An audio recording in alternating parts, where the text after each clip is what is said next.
جب آپ کہتے ہیں وفاق کی علامت ہے پریزیڈنٹ، تو مجھے بہت ہی اچھا لگے کہ ڈاکٹر عارف علوی آواران میں ایک دن بیٹھے نظر آئے، مجھے ایک دن خضدار میں بیٹھے نظر آئے، ابھی خیبر میں تو ابھی میں نے دیکھا خبریں چھپی ہوئی تھیں.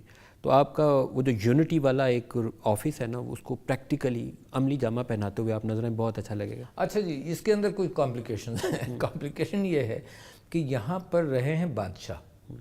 اچھا، اور جب بادشاہ کہیں جاتا ہے نا تو رعایا جو ہے اور پوری ایڈمنسٹریشن جو ہے اس کے آگے پیچھے لگ جاتی ہے.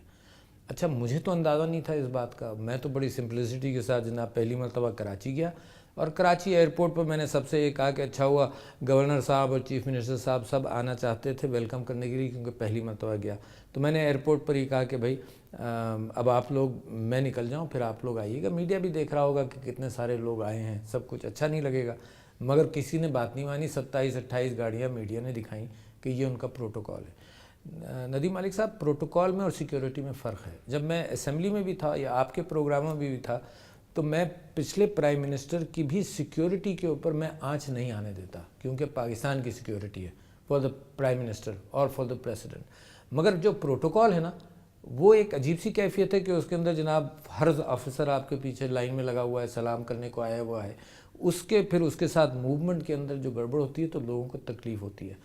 مجھے بھی تکلیف ہوتی تھی جب کوئی صدر کے لیے یا پرائم منسٹر کے لیے سڑکیں بلاک کر دیں تو یا روک دیں تو مجھے بھی تکلیف ہوتی ہے.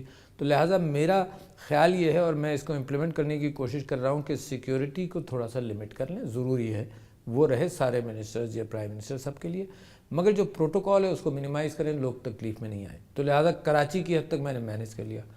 اب میں گلگت بلتستان گیا 3 دن کے لیے. گورنر صاحب یہاں آئے تھے تو انہوں نے خاص طور پر مجھ سے ریکویسٹ کی تھی کہ آپ آئیے. تو میں وہاں گیا تو صبح آرمی میس میں نے ناشتہ کیا. ناشتہ کہاں کیا سر؟ کیونکہ ہم نے کچھ خبریں بھی پڑھی ہیں آپ سے اجازت کے ساتھ، معذرت کے ساتھ، لیکن پوچھنا پڑے گا. ہم نے سنا کہ آپ نے ایسا ناشتہ کیا جو آرمی میس میں کیا. میرے خیال سے 15 لوگ تھے. ان کا ناشتہ ہوا، بڑا خاموشی کے ساتھ ناشتہ ہوا، کوئی خصوصیت اس میں نہیں تھی. پھر وہاں پر ایک شنگریگلا کر کے ایک جگہ ہے، وہاں پہ میں نے پودا لگایا، یعنی وہاں بیٹھا بھی نہیں میں. تو آرمی میس میں جو ریسیو کرنے وہاں کمانڈنٹ آئے تھے تو ان کے ساتھ ایئرپورٹ سے میں وہاں چلا گیا، وہاں سے ادھر آیا. پھر میں اس کے بعد گلگت گیا اور گلگت سے ہنزا گیا. تو میں نے پھر تیسرے دن خبر پڑی کہ 50 لاکھ روپے کا ناشتہ گلگت اور وہ اسکردو میں. کیا کھایا 50 لاکھ میں؟ 50 میں کھایا تو کچھ نہیں، مگر کیونکہ فیملی گئی تھی تو میں اتفاق سے، میرے پاس شاید ہوں گے، میں ہوٹل کے پیسے خود دیے، اپنے ٹھہرنے کے بھی اور اپنی فیملی کے بھی. کوئی آپ نے پیمنٹ کیا تو؟ جی پیمنٹ ہے شاید یہیں پر ہو، کیونکہ ابھی تو میں آیا ہوں وہیں سے.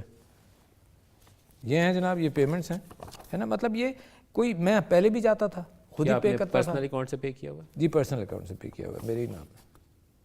یہ ہے جناب. میں پروگرام کے اینڈ میں آپ سے اس کے درخواست کروں گا کہ میں اس کو نظر مار سکوں. اچھا مگر سنیے، مگر یہ چیز اچھی ہے کہ کم سے کم نظر رہے.